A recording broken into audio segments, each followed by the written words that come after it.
Ya, Dipin masih melanjutkan di episode yang kelima, masih tetap mengenai counting rule.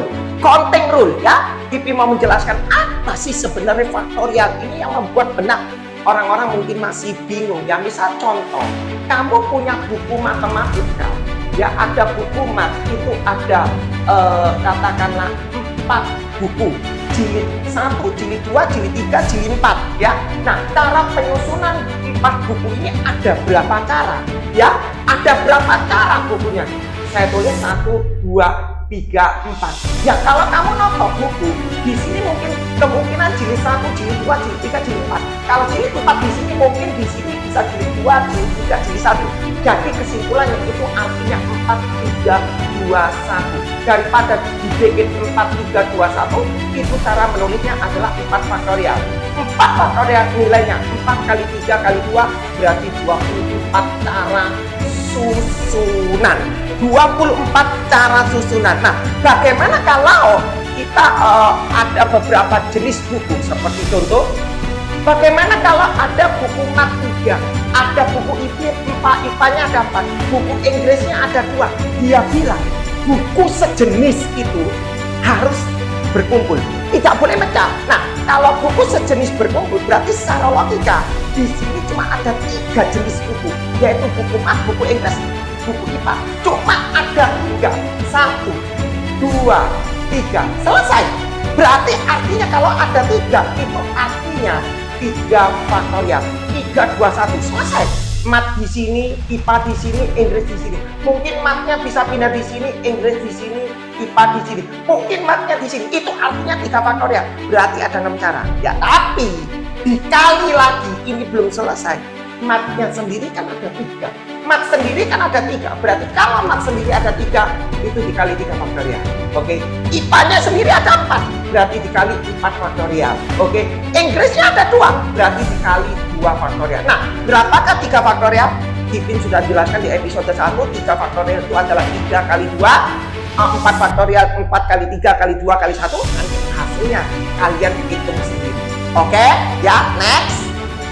Bagaimana soalnya dia mengatakan buku mat saja yang berkumpulan, yang lainnya IPA Inggris terserah, mau ditaruh di mana urutan terserah, yang penting matnya saja berdampingan, mat saja berkumpul. Berarti kalau mat saja berkumpul, tadi Anda perhatikan, kalau buku yang sejenis itu selalu berdampingan, berarti secara logika buku itu dianggap punya 3 tempat saja.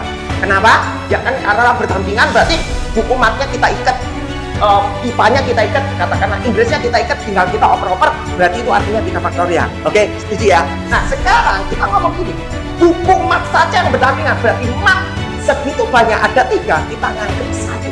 Ya karena dia berdampingan, dianggap matnya itu cuma ada 1, dianggap matnya itu ada 1. Kalau matnya dianggap 1, berarti secara logika total bukunya ada berapa? Total bukunya Dipin mengatakan ada 7. Ini dianggap 1 buku, 4 dan 2 ini 6 buku, 6 ditambah 01, berarti Dipin anggap 7 faktorial. Ya, dianggap ada 7 buku. 7 buku disusun, ya berarti 7 faktorial. 7, 6, 5, 4, 3, 2, 1. Oke, ya itu 7 faktorial. Tapi ingat, matnya sendiri ada 3, bisa pilih-pilih. Dikali 3 faktorial. Itu kalau dia bilang buku mat saja berkumpul. Oke, next. Nah, sama konteksnya dia bilang buku mat saja yang berkumpul. Buku mat saja yang berkumpul. Tapi matnya itu harus berada di ujung. Harus berada di ujung. Berarti logikanya matnya itu harus di sini. 1, 2, 3, 4, 5, 6. Tadi kan kita bikin 7 faktorial. 7 faktorial karena matnya bisa pindah-pindah. Berarti artinya dianggap ada 7 buku. Berarti 7 faktorial dikali matnya 3. Setuju ya? Nah, keterangan yang ini dia bilang matnya harus di ujung. Kalau matnya harus di ujung berarti matnya stay. Matnya stay dia. Berarti yang berpindah-pindah buku ini ada berapa? Ada 6. Berarti ditulis 6 faktorial. Ya kan? Dikali. Jangan lupa matnya itu ada 3, bisa pindah-pindah di sini tepat. Berarti 3 faktorial. Setuju? Nah, Terus gimana? Ditambah. Kenapa Kipin ditambah? Karena ada kemungkinan lain, ya. Jadi bukan ditambah. Kenapa ditambah? Ditambah itu 1, 2, 3, 4, 5, 6. Kenapa ditambah? 1, 2, 3, 4, 5, 6. Kenapa kok ditambah? Matnya bisa di ujung kanan. Ya, berarti ada kemungkinan lain. Ya, nah ini loh, ditambah karena ada kemungkinan lain matnya bisa di ujung kanan. Ya, nah di ujung kanan ini tetap nulisnya 6 faktorial, di kalimatnya sendiri ada 3 faktorial. Itulah perbedaan kapan dikali, kapan dijumlah. Jadi Anda tinggal hitung 6 faktorial itu berapa? 6 kali 5, 4, 3, 2, 1, dikali 3 faktorial itu 3 kali 2 kali 1, itu berapa hasilnya? Ditambah hasilnya sama, ya atau ini dikalikan 2. Setuju ya? Ya, semoga keterangan ini bisa membukakan ilustrasi Anda bagaimana kapan dikali, kapan dijumlah, ya. Semoga Anda bisa lebih mengerti lagi, ya. Tetap belajar dan bagikan ke teman Anda biar teman Anda asal yang tidak bisa, teman Anda menjadi bisa karena Anda. Oke, selamat belajar. Semoga Anda mendapatkan nilai yang terbaik. Thank you from Kipin.